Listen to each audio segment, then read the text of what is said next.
Soy Fernando Díaz Villanueva, hoy es 31 de marzo de 2021 y esto es La Contracrónica.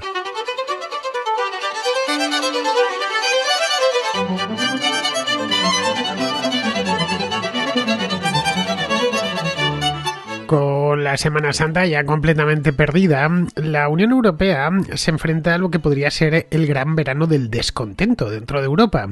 Los gobiernos de la Unión esperaban, allá por mediados de diciembre, que no es tanto tiempo, estamos hablando solo de 3 meses, alcanzar la inmunidad de grupo entre julio y septiembre de este año, para así poder eliminar las restricciones y permitir que la economía levante de nuevo el vuelo.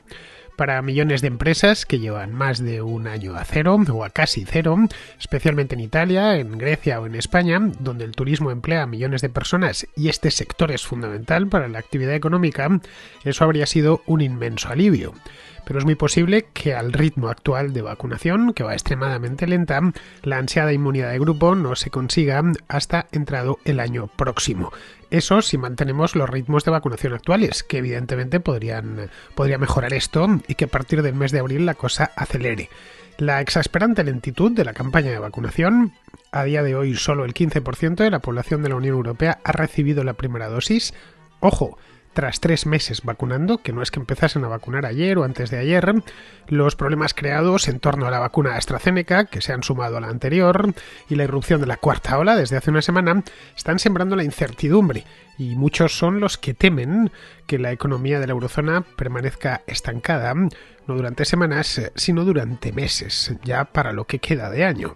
Varios países europeos, como Francia o Italia, han restablecido a lo largo de los últimos días las restricciones a la movilidad y se han decretado confinamientos parciales en estos países.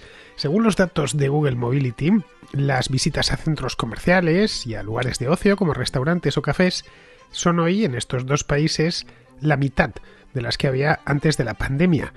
El panorama, como vemos, es muy sombrío y solo podría aclararse si a lo largo del próximo trimestre, abril, mayo y junio de este año, se multiplica por varios dígitos el número de personas vacunadas al día.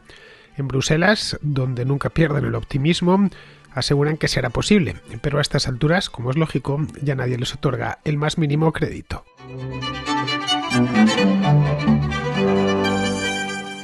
A mediados de diciembre, justo cuando se aprobó la primera de las vacunas, cuando se autorizó dentro de la Unión Europea, que fue la de Pfizer concretamente, la Unión Europea se fijó, la Comisión, mejor dicho, se fijó en aquel momento el objetivo de que los países miembros tuviesen al menos el 70% de su población, el 70% es lo que determina la inmunidad de grupo, la tuviesen ya vacunada con las 2 dosis. De esta vacuna de Pfizer se esperaba en aquel momento que después de la de Pfizer llegaría la de AstraZeneca, la de Moderna, la de Johnson & Johnson. Bien, todas han ido llegando. En la última ha sido la de Johnson & Johnson, la de AstraZeneca llegó también, después de 1000 problemas, la de Moderna llegó a principios de enero y en aquel momento dijeron que no habría problema. De hecho, muchos Estados miembros, entre ellos España, aseguraron que no solo llegarían antes de septiembre al 70% de la población vacunada, sino que gracias a sus sistemas sanitarios, que eran muy modernos y muy eficientes, superarían con creces ese 70%. Es decir, que nos plantaríamos en el mes de septiembre de este año con prácticamente el 100% de la población vacunada y no había nada que temer. Eso implicaría que la Semana Santa, en la que estamos a punto de entrar, esta misma semana, ya estaría prácticamente salvada, porque ya se llegaría al mes de abril con un porcentaje considerable de gente vacunada, no desde luego el 15% con la primera dosis, es decir, un porcentaje de no menos de un tercio con la pauta completa. Esos eran los cálculos que muchos hacían allá por el mes de diciembre. Ojo, estos cálculos yo me los creí. Soy el primero que debo entonar el mea culpa porque me lo creí a pies juntillas. Hice un cálculo aritmético, calculé el número de dosis que eran necesarias. En concreto hice el cálculo con España, la cantidad de centros de salud que hay en España, que son más de 13.000, y no me parecía un cálculo errado el pensar que en el mes de julio se llegase a la inmunidad de grupo porque hay muchos centros de salud y la vacuna no es cara. Luego, además, el proceso mismo de vacunación es bastante rápido, no deja de ser un pinchazo, bueno, el caso de las dos dosis, 2 pinchazos, pero que no supone una operación a corazón abierto ni nada realmente complicado. Es simplemente dar un pinchazo a alguien y corriendo. Se puede vacunar, en definitiva, a mucha gente en muy poco tiempo. Bien, yo soy el primero que lo pensé que los cálculos de la Comisión Europea eran realistas. vacunas. Estamos hablando de allá por el mes de diciembre. Bien, estamos ya a punto de empezar el mes de abril, empezará mañana mismo, y la tasa de vacunación es muy baja. La tasa de vacunación con la primera dosis es de solo el 15% de la población en la Unión Europea. Podríamos mirar en otros países, en España es un pelín superior, en Francia un pelín inferior, pero de promedio en torno al 15%. Y además avanza a paso de tortuga. Y cuando digo paso de tortuga, que está muy por debajo de lo que sería necesario vacunar todos los días, y esto más en el país que miremos. Desde luego de los grandes, que hoy por hoy, después de la salida del Reino Unido, quedan Francia, Alemania, Italia y España. Ninguno de ellos ha avanzado de una manera clara, ni hemos visto a lo largo de las últimas semanas que se avanzase. Muchos se preguntan la razón, en todas partes, empezando por su propia casa. La razón por la cual hay mucha gente con 75, 76, 77 años y todavía no ha recibido la vacuna. Bien, es algo muy sencillo de explicar. No hay vacunas suficientes para todos y tienen que racionarlas, como si estuviésemos hablando de la posguerra con el pan o con la leche. Curiosamente, aquí, a diferencia del pan o la leche en la posguerra, que había en muchos casos que importar las materias primas porque el continente había quedado devastado después de la guerra, en este caso la Unión Europea no necesita importar vacunas. Las produce en grandes cantidades dentro de su territorio. La primera de todas las vacunas, esa que se presentó allá por el mes de noviembre y que se autorizó por parte de la EMA en diciembre, la de Pfizer-BioNTech, fue desarrollada por un laboratorio alemán, desarrollada en territorio europeo, y se fabrica en Bélgica. Pfizer tiene una planta muy grande allí. La de AstraZeneca se desarrolló junto con la Universidad de Oxford, se desarrolló muy cerquita de Europa, pero se fabrica dentro de la Unión Europea. La de Moderna también se fabrica en Europa, se fabrica en la Unión Europea, estoy hablando. Mezclo ambos términos, no es exactamente lo mismo Unión Europea que Europa, pero bueno, nos entendemos. La de Moderna se fabrica en una planta de una farmacéutica española, cerca de Madrid. Pero aproximadamente la mitad de la producción europea abandona la Unión. Esa es la realidad. Bien, vayamos a los números. En la Unión Europea, a fecha de hoy, estamos a fecha de ayer exactamente, el 30 de marzo, se han administrado un total de unos 90 millones de dosis. 80 millones se han exportado a otros países. Es decir, como os he dicho antes, aproximadamente la mitad de lo que se ha producido ha salido fuera. ¿Qué países se han enviado? Básicamente a Estados Unidos y al Reino Unido, que son dos países que tienen unas tasas de vacunación bastante altas. Aproximadamente, este es otro dato importante a tener en cuenta, aproximadamente 2/3 de todas las vacunas administradas en el Reino Unido se han fabricado dentro de la Unión Europea. Con eso yo creo que ya está dicho, si no todo, sí casi todo. Cuando el año pasado los principales laboratorios avanzaban en el desarrollo de sus respectivas vacunas, esto es algo que aquí en la Contracrónica traté en varias ocasiones. Creo que el primer programa sobre las vacunas lo hice allá por el mes de marzo, si mal no recuerdo, mucho antes de que nos confinasen, y luego lo fui siguiendo, en algunos casos con la ayuda inestimable de Andrea y en otros casos en solitario, monitorizando cómo iba el desarrollo de las distintas vacunas. Bien, pues en aquel momento los distintos gobiernos del mundo, se afanaron en tomar la delantera, los gobiernos al menos de los países grandes, ricos y poderosos, y asegurarse los envíos. Es decir, se sentaron a negociar cuando las vacunas estaban todavía en la fase 2 de los ensayos clínicos, en algunos casos en la fase 1 de los ensayos clínicos, cuando simplemente eran poco menos que un manifiesto de intenciones. Estamos desarrollando una vacuna, hemos emprendido el camino, pero no sabemos a dónde nos va a llevar. Pero aun con todas, gobiernos como el británico, gobiernos como el estadounidense se sentaron.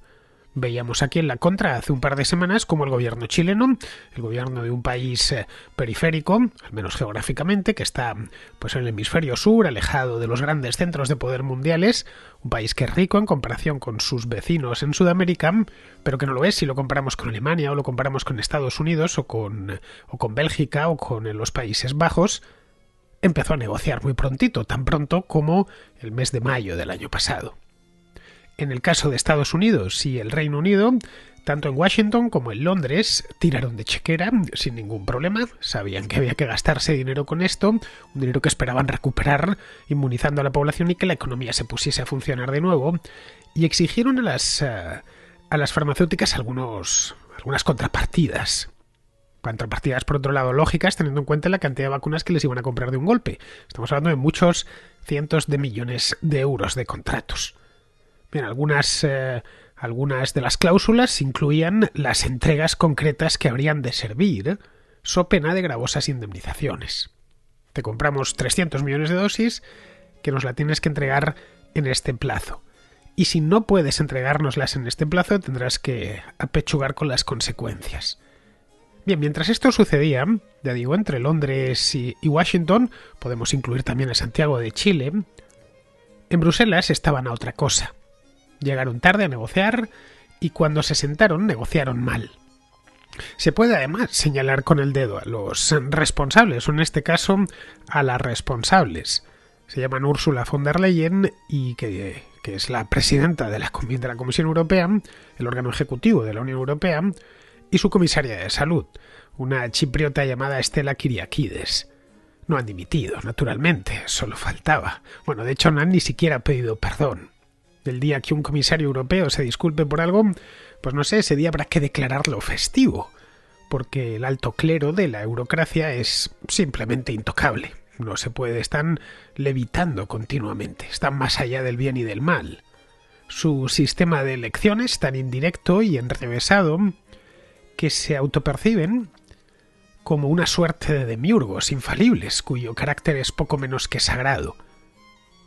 Se tiene uno que dirigir a ellos, si es que consigue alguna vez dirigirse a ellos, con un respeto como casi reverencial.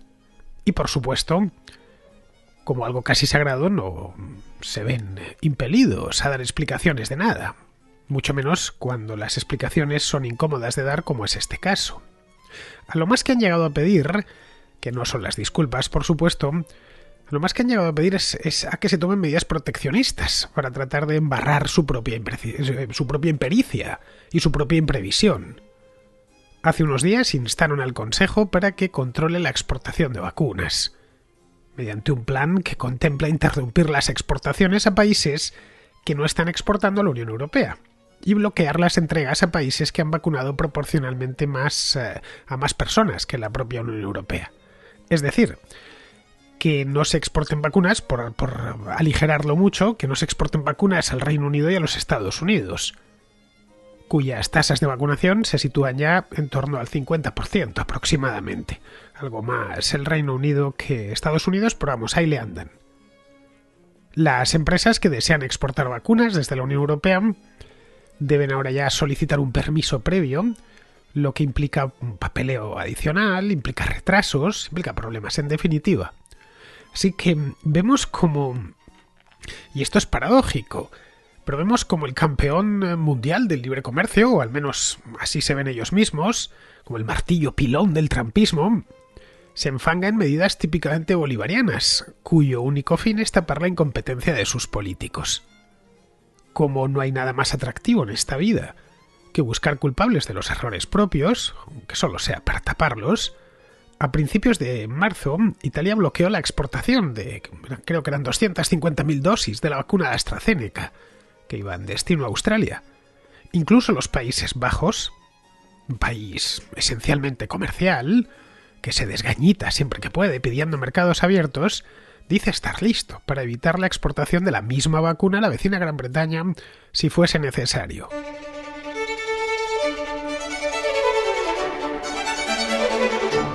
Se podría arguir que Estados Unidos no permite exportar vacunas, al menos mientras dure la emergencia sanitaria.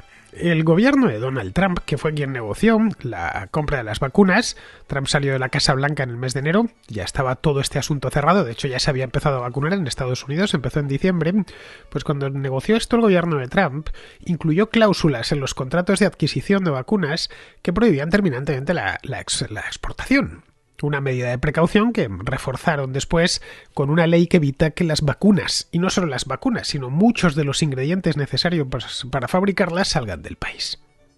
Se ha dado la circunstancia de que la vacuna AstraZeneca, que aún no ha sido autorizada por la FDA, por cierto, que es la EMA estadounidense, la Agencia Reguladora de Medicamentos, pues bien, esta vacuna, que no se puede administrar todavía en Estados Unidos, pero que se fabrica, en muchas dosis se fabrican en plantas estadounidenses, pues al parecer se acumula en almacenes, porque no puede ser exportada. Si la Unión Europea actuase del mismo modo con Estados Unidos, es muy posible que la producción mundial de vacunas se viese seriamente afectada. Y al final pues terminaría sucediendo que no habría vacunas para nadie. Las consecuencias de la ley del talión aplicadas a las vacunas serían muy trágicas. Vamos, no es de extrañar que Angela Merkel, la canciller alemana, advirtiese la semana pasada de que Bruselas debía tomarse con calma las prohibiciones de exportación, ya que la cadena de suministro es más larga y más compleja de lo que parece a primera vista. El propio Reino Unido, por ejemplo, podría frenar la producción de la vacuna de Pfizer en Bélgica, ya que uno de sus ingredientes básicos, que es un lípido específico e imprescindible para la fabricación de esta vacuna, se fabrica en una empresa británica del condado de Yorkshire, exactamente. En un mundo globalizado como el nuestro, cualquier injerencia se nota en el acto.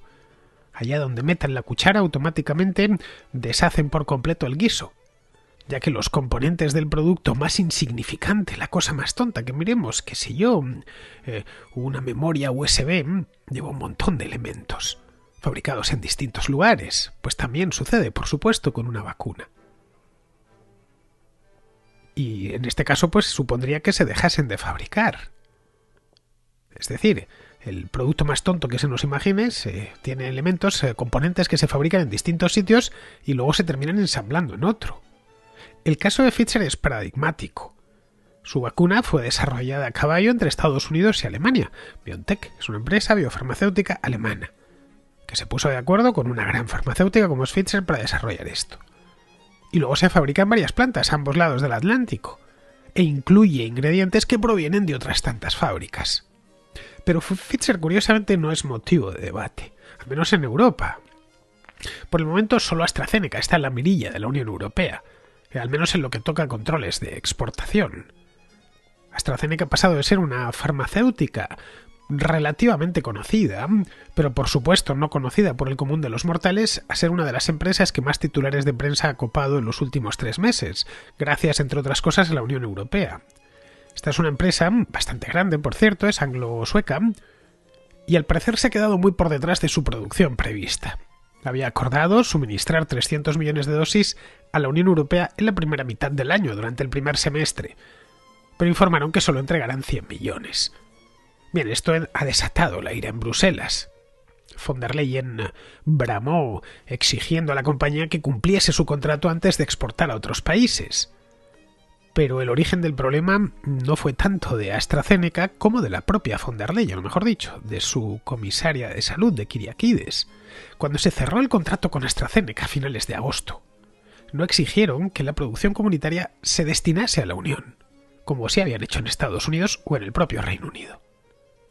Se conformó con una coletilla que incluyeron los abogados de la empresa, en la que aseguraban textualmente que pondrían sus mejores esfuerzos en cumplir ese contrato. Sus mejores esfuerzos. Los mejores esfuerzos se pueden traducir, es algo muy difuso, se pueden traducir en casi cualquier cosa. Bien, al final sus mejores esfuerzos se han traducido en derivar la producción hacia el Reino Unido, donde sí tenían penalizaciones en caso de no entregar la cantidad acordada. En Bruselas nadie se lo exigió. Un caso de amateurismo tan flagrante y con unos costes económicos y humanos tan altos que esto debería haber costado ya la cabeza a von der Leyen y a Kyriakides. No lo veremos, naturalmente. En Bruselas nadie se disculpa y menos aún dimite. Desde que comenzó la carrera de la vacuna, y esto hace ya un año, las empresas farmacéuticas han invertido muchos millones de euros en aumentar su capacidad de producción en todo el mundo para mejorar el suministro. Esto lo veíamos aquí hace solo 2 semanas. Nuevas líneas de producción, nuevos proveedores, nuevos métodos de fabricación. Bien, gran parte de esa inversión se ha destinado a las fábricas europeas. Y aquello se hizo asumiendo que el bloque comunitario no ponía pegas a la exportación en sus contratos. Esto era un regalo que las empresas han aprovechado para producir en territorio europeo millones de dosis destinadas al mercado mundial, sabiendo que de Europa las podrían sacar. Mientras que de otros lugares, como por ejemplo Estados Unidos, no, como comentaba antes de las vacunas de AstraZeneca, que a pesar de no poderse administrar en el país porque la FDA no la ha autorizado, no pueden abandonar el país. Lo más caprichoso de todo es que hace solo unos meses von der Leyen se ponía muy campanuda, prometiendo liderar ella solita la lucha contra la COVID. recordémoslo, daba unas ruedas de prensa, aparecía, además aquello le permitía diluir un poco todo el mal sabor del Brexit. Ella acababa de llegar, llegó a finales de 2019. Quería ser la voz de la razón, de la solidaridad mundial. Anunció incluso la creación de un grupo internacional para promover la cooperación global en todo lo relacionado con las vacunas, con las de la COVID y con todas las demás. Exhibía la iniciativa COVAX junto a la OMS para que a ningún país del tercer mundo le faltase la vacuna. Porque Europa era muy generosa y claro, se iba a encargar de que mientras los británicos o los estadounidenses eran unos egoístas, ellos no. Ellos se preocupaban de que a los niños de Malawi no les faltase una vacuna, o a los de Tailandia, o a los de Bolivia. Esto es como estaba el asunto hace apenas unos meses. La realidad le ha dado un buen mordisco. Los europeos, a quien ella por supuesto considera sus súbditos, observan ahora con envidia e impotencia las elevadas tasas de vacunación en Estados Unidos, en el Reino Unido, en Israel, y en otros países a los que en Europa se suele mirar por encima del hombro, como puede ser Serbia, como puede ser Turquía, como puede ser Marruecos, como puede ser Chile. Observan también cómo salen cada día millones de dosis hacia lugares como Australia, en los que la incidencia es mínima y las restricciones internas también. En Europa, entre tanto, la Semana Santa ya se ha perdido. Esto es algo que todos sabemos. Para algunos países como Italia, como España, como Grecia, esto es una auténtica tragedia económica. Que creo que no sé si somos todavía conscientes del problema. Se ha perdido un año entero y vamos camino de perder el segundo. El turismo supone el 13% del PIB italiano. También entre el 13 y el 14% del PIB español. Y el 21% del PIB griego. Si bien los diferentes gobiernos, tanto el español, el griego, el italiano, han anunciado que básicamente las fronteras para los turistas están abiertas, nadie confía en que estos vengan en la cantidad necesaria. Para viajar dentro de la Unión Europea son necesarias pruebas PCR, que no son precisamente baratas y que además son un engorro porque se tienen que hacer 48 o 72 horas antes de tomar el avión. Y proliferan las restricciones de todo tipo en hoteles, en restaurantes, en ferrocarriles, en parques de atracciones. Viajar, no lo sé, por ejemplo, de Frankfurt a Málaga es una carrera de obstáculos que empieza en la propia escasez de vuelos programados, hay muchos menos que hace un año, y continúa por la infinidad de controles que el turista debe atravesar antes, durante y después de su viaje. Vamos, que ir de vacaciones hoy, por lo menos de vacaciones internacionales, no es ningún plato de gusto. En Bruselas, entre tanto, nada, siguen a lo suyo, siguen tocando la lira mientras Roma arde por los cuatro costados. Llevan semanas dando vueltas a la idea esta del pasaporte inmunitario, algo que facultaría a quienes ya tienen las 2 dosis administradas a moverse, por ejemplo, sin la necesidad de la PCR, moverse sin cortapisas y evitar muchas de las restricciones. Pero la realidad es que son muy pocos los europeos a día de hoy, y vamos a entrar en abril, menores de 75 años. Los mayores de 75 años sí que la tasa es mucho mayor, pero menores de 75 años son muy pocos los europeos que están vacunados. Luego, ese pasaporte hoy solo serviría para la tercera edad. Las autoridades locales y regionales asumen por descontadísimo que no habrá vacunas durante aún mucho tiempo y ante el repunte de casos han vuelto a interpretar la misma partitura de hace un año. Alarma mediática, limitaciones en la movilidad y distanciamiento social por decreto. Justo lo contrario de lo que está sucediendo en Estados Unidos, en Israel o en el Reino Unido, donde las restricciones o se han levantado ya o lo harán a lo largo del próximo mes. Bien, este es el gran fracaso europeo y nada lleva a pensar que podrán enmendarlo de aquí al verano.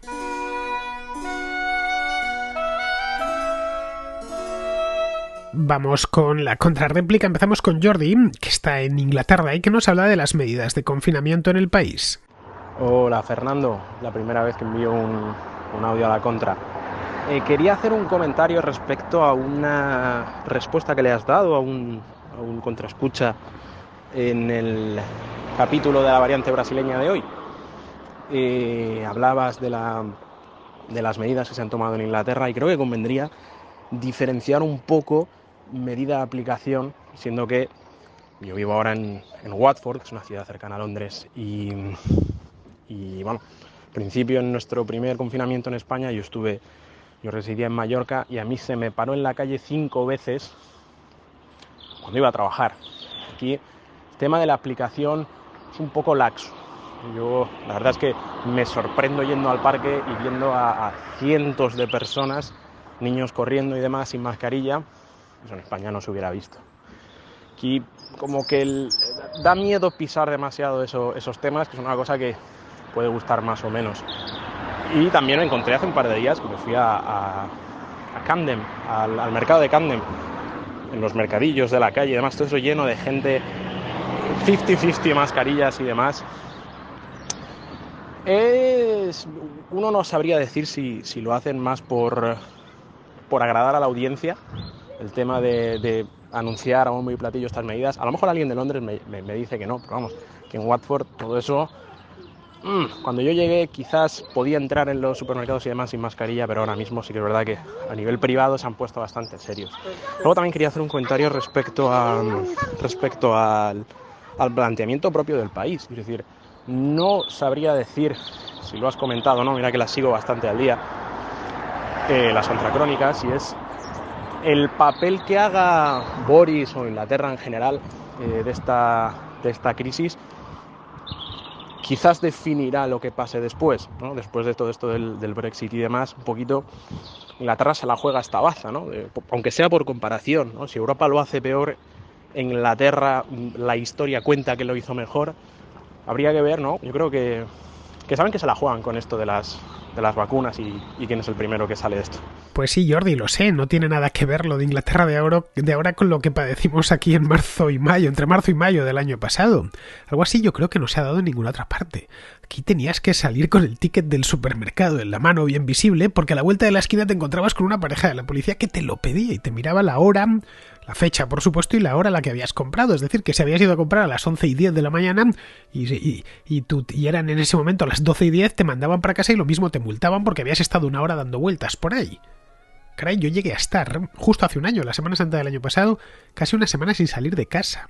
Hacía un tiempo horroroso, todo era depresivo, tenía la despensa llena, es decir, no necesitaba salir a por comida, necesitaba bajar a la calle, donde además había un ambiente irrespirable, policía por todas partes, vehículos de la UME, colas en las puertas de los supermercados con gente separada por 2 metros, en fin...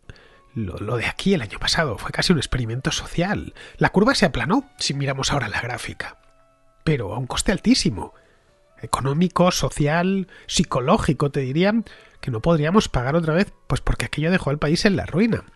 En Inglaterra, según me cuentan, salir se puede salir, pero claro, no hay a dónde ir, porque todo está cerrado. Pero vamos, te puedes dar un paseo por el parque, cosa que en Madrid yo no pude hacer hasta bien entrado el mes de junio, porque el Retiro y Madrid Río lo cerraron. En mayo, esto lo conté, creo que fue en un directo. Esto fue en los jardines de las Vistillas. Iba con la bicicleta y me senté a beber agua en un banco, una botella. Estaba completamente solo. La persona más cercana, pues qué sé yo, estaba a 200 metros, nada. Bien, vino un policía y me levantó, leyendo el decreto del estado de alarma. Creo que no me he sentido más violentado en mi vida. Bien, eso es lo que padecimos hace un año. Ni en Alemania ni en Inglaterra han tenido algo similar. Creo que en Italia sí, que allí fue algo parecido a lo nuestro. Bien, vamos con Fabricio de Uruguay, que nos habla de los problemas de vacunación en su país. Antes que nada, agradecerte por el programa. Ya hace unos cuantos años que vengo escuchando tu programa cotidianamente. Me parece que ya desde fines de 2018, principios de 2019. Me encanta tu manera en la cual reflejas las cosas y me encanta esa visión tan objetiva que le pones, que realmente hace falta en estos momentos. Más que nada me quería comunicar por lo que está sucediendo en Uruguay. En Uruguay suceden cosas, digamos, relativamente extrañas, algunas muy buenas y otras un poquito más complicadas. Uruguay empezó con la vacunación en marzo para la gente con un rango etario de los 50 a los 60 años, pero la gran sorpresa fue que la gente no se anotó para vacunarse, a tal punto de que hubo casos súper extraños de centros de vacunación que habían vacunado a 50 personas. Y eso que había vacuna. Eso dicen que es también porque la oposición hizo también como una batería digamos, como de dudas sobre la vacuna. Hay que acordarse que Uruguay tiene un mix de vacunas. En esa tenemos la Pfizer por un lado y la Sinovac por el otro. La idea era vacunar a la Sinovac a aquellas personas que no eran primera línea o línea de fuego o que realmente les corriera riesgo su vida. Y todos los demás, los que no entraban en eso, vacunarlos con la Sinovac. Bueno, no se anotaron para vacunarse, hubieron unos líos realmente. La cosa es que pasadas esas 2 semanas, 10 días aproximadamente, abrieron la agenda para las personas de 60 a 70 años, viendo que nadie se quería vacunar. A medida que van abriendo la agenda, porque la gente no se anotaba a vacunar, empiezan a subir los contagios y empiezan a subir las muertes. Llegando al pico que tú bien dices de las 2.700 personas. Y bueno, me parece que ayer o antes de ayer, hoy estamos a 29 de marzo, te estoy mandando el audio el 29 de marzo, tuvimos el tope digamos, de fallecidos, que fue una cosa así de 26 personas, que para acá fue un número grande, porque lo máximo que hemos tenido hasta el momento habían sido 20. Entonces cuando ya vimos el número 26 afectó, y bueno, la gente se empezó a notar más. Lo que sucede es que en esta semana que estamos cursando ahora, Semana Santa, en Uruguay se llama anecdóticamente Semana de Turismo porque somos un país laico y bueno, no como querían seguir teniendo, considero yo que los públicos querían seguir teniendo la semana de descanso, si le cambiaran el nombre no le querían cambiar también el sentido de no trabajar, le pusieron Semana de Turismo. Eh, Se abrió la agenda para personas de cualquier rango etario. Y ahí se anotaron un montón de personas. Al día de hoy en Uruguay hay aproximadamente unas 555.000 personas vacunadas. Hoy se vacunaron 48.000 personas, que para lo que es Uruguay es un porcentaje bastante grande, tomando en cuenta que es aproximadamente un 1,4%. La idea era que en esta semana, que nadie tiene que hacer nada, se vacunaran la cantidad que fuera suficiente. Y la idea es tratar de vacunar unas 700.000 personas.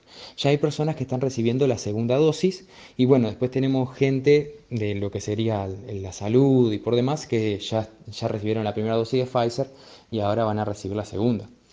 Cabe destacar que también Uruguay, por lo que yo tengo entendido, si hay alguien que sepa mejor y me puede corregir, que me corrija tranquilamente, ha negociado las vacunas en paquete como con Chile, porque a nosotros mismo va la TAM a buscar las vacunas y ya se las deja Chile, después nos las deja a nosotros.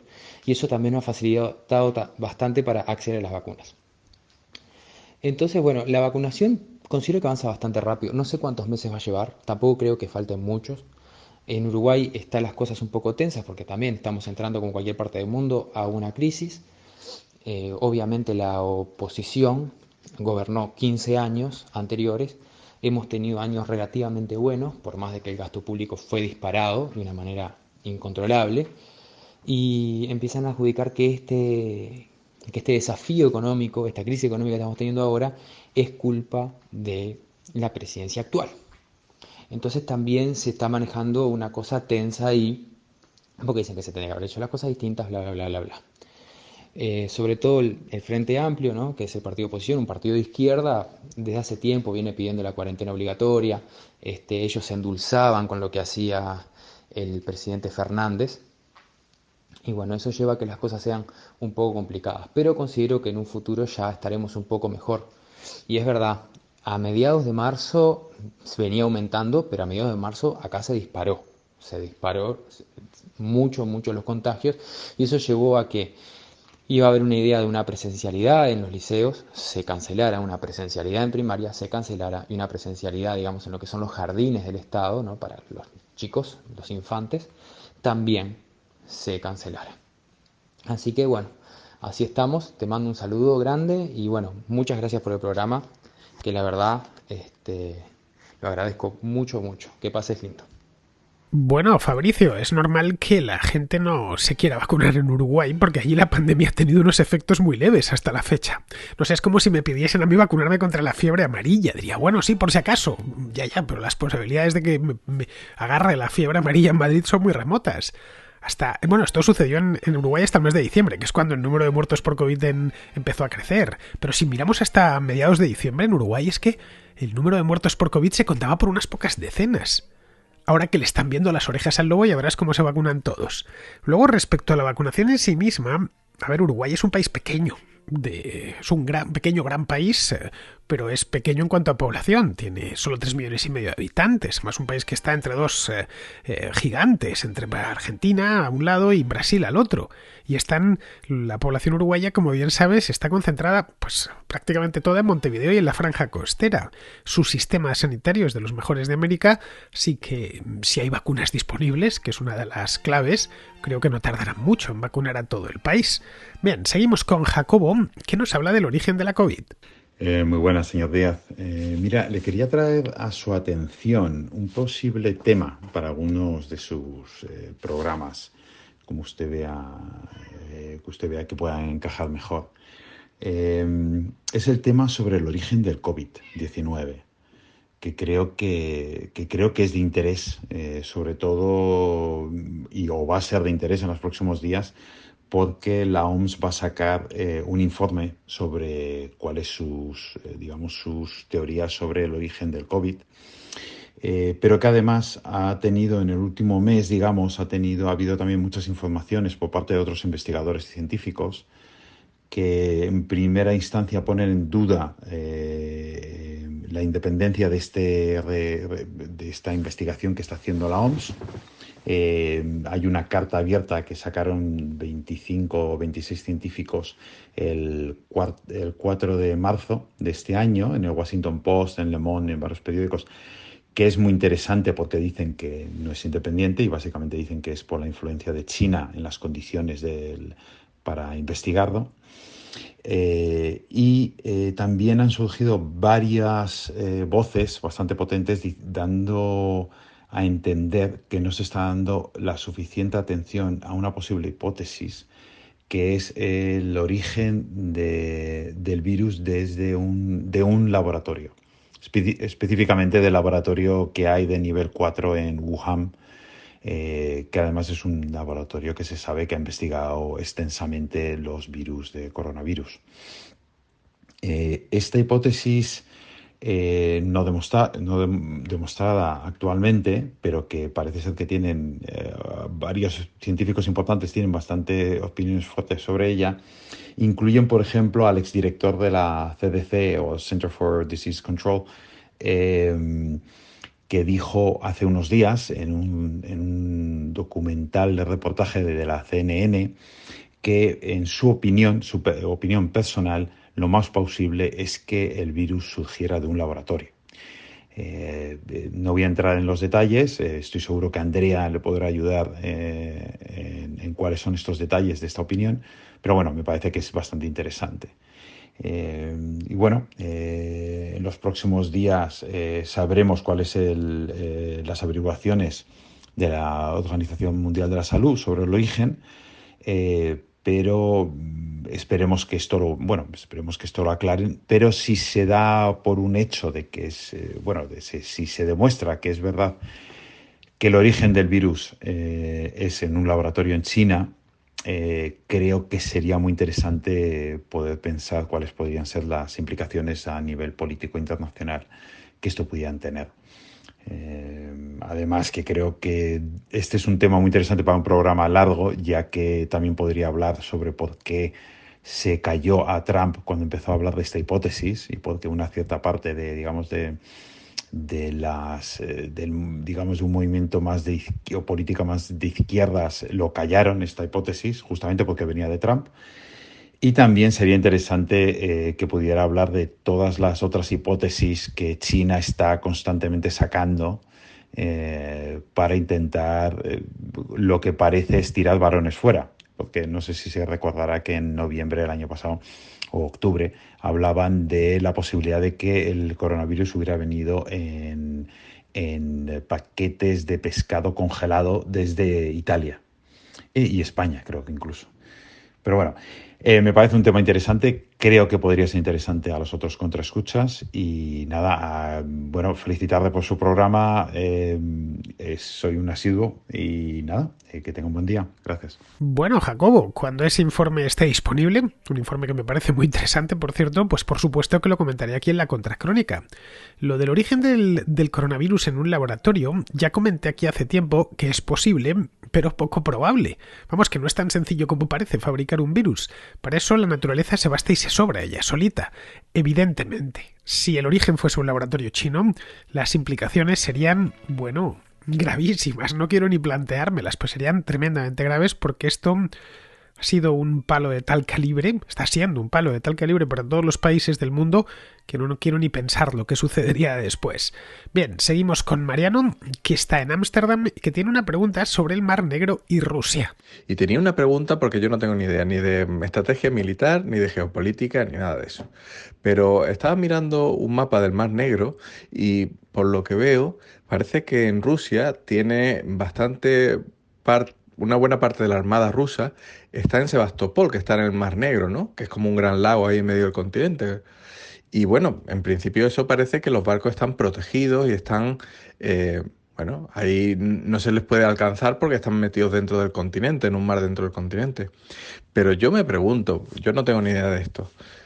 ¿No es fácil neutralizar una flota así si tú atacas Estambul, el Bósforo, que es tan chiquitito y tan estrecho? Si ahí lo bombardeas, lo soterras, yo no sé si eso es realista, soterrarlo con una bomba, pero bueno, o sencillamente poner un montón de barcos en Estambul, ¿no te estás en cierta manera neutralizando y cargando una flota entera y dejándola inservible?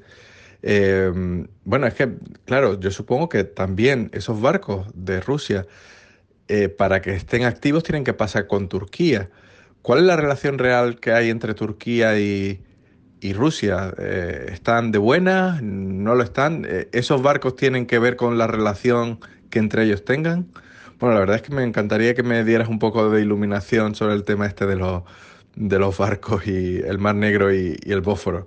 Bueno, pues nada, un saludo y muchas gracias por tu programa. La flota del Mar Negro, Mariano, es una de las 4 grandes flotas rusas, pero desde tiempos, bueno, del siglo XX, la del Mar Negro y la del Báltico, estas son de tiempos de los zares. Vamos, la del Pacífico también. Había una flotilla en el Caspio, en el Mar Caspio también desde tiempos de los zares.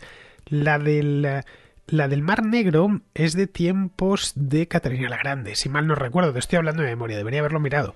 Y la del Báltico es anterior, la del Báltico es de tiempos de principios del siglo XVIII, de tiempos de Pedro el Grande.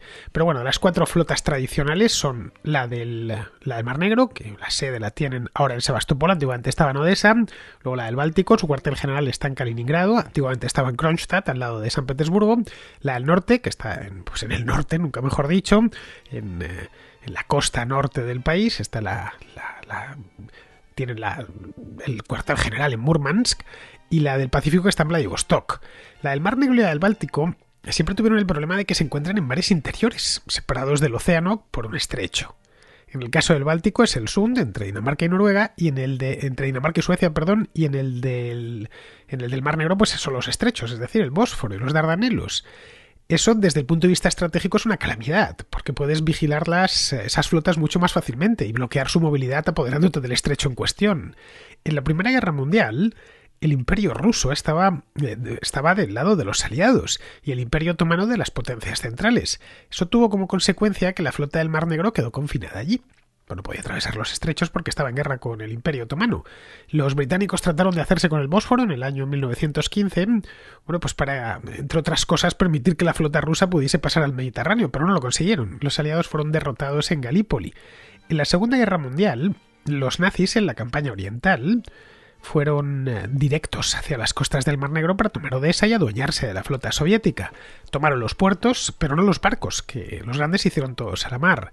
Algo similar sucedió en el Báltico, de lo que había pasado en el Mar Negro. El estrecho del Bósforo está controlado por Turquía, pero desde los años 30 es de libre tránsito para los buques mercantes de cualquier país. Respecto a los buques de guerra, solo pueden atravesarlo los pertenecientes a estados ribereños del Mar Negro, es decir, la propia Turquía, Bulgaria, Rumanía, Ucrania, Rusia y Georgia, que son los países ribereños del Mar Negro. El resto necesitan una autorización del gobierno turco. Pero vamos, sí, el hecho de tener dos flotas confinadas en mares interiores siempre supuso un problema para Rusia, que solo puede acceder al mar abierto desde Murmansk, que está en el océano glacial ártico, y desde Vladivostok. Tener acceso directo al océano es una ventaja estratégica. Si te fijas, 2 de los 3 grandes arsenales de la Armada Española, está Rota, el Ferrol y Cartagena, pues 2 de ellos, Rota y el Ferrol, dan al Atlántico, no al Mediterráneo. No es casualidad. Muy bien, pues con esto ya terminamos. Vamos con Pizarro, que nos habla de la variante brasileña. Si compramos vacunas eficaces contra el virus y cuando éstas llegan lo que tenemos es una variante para la que las vacunas son menos eficaces, pues entonces seguiremos estando por detrás de la evolución natural del virus, es decir, alargando esta penuria. Las variantes que surjan en el futuro y que tengan que bregar con una población mundial vacunada serán problemáticas, pero tendrán mucho en contra. Estas variantes que circulan por unas poblaciones a medio o poco vacunar campean. La vacunación está en marcha y la inmunidad de grupo será una realidad. Pero ya sabemos que los últimos muertos de la pandemia se deberán a la falta de diligencia gubernamental. Los gobiernos son las instituciones que coordinan las sociedades para que se aborden labores colectivas, con poder ejecutivo para marcar la dirección y el ritmo de las mismas. Así que, con unos malos gobiernos, ni coordinación, ni dirección, ni ritmo. Un cordial saludo de Pizarro. Y hasta aquí llega, queridos amigos, la contracrónica de hoy, del último día de marzo. Mañana estaremos en abril y estaré, por supuesto, aquí de vuelta. Así que, hasta mañana, amigos.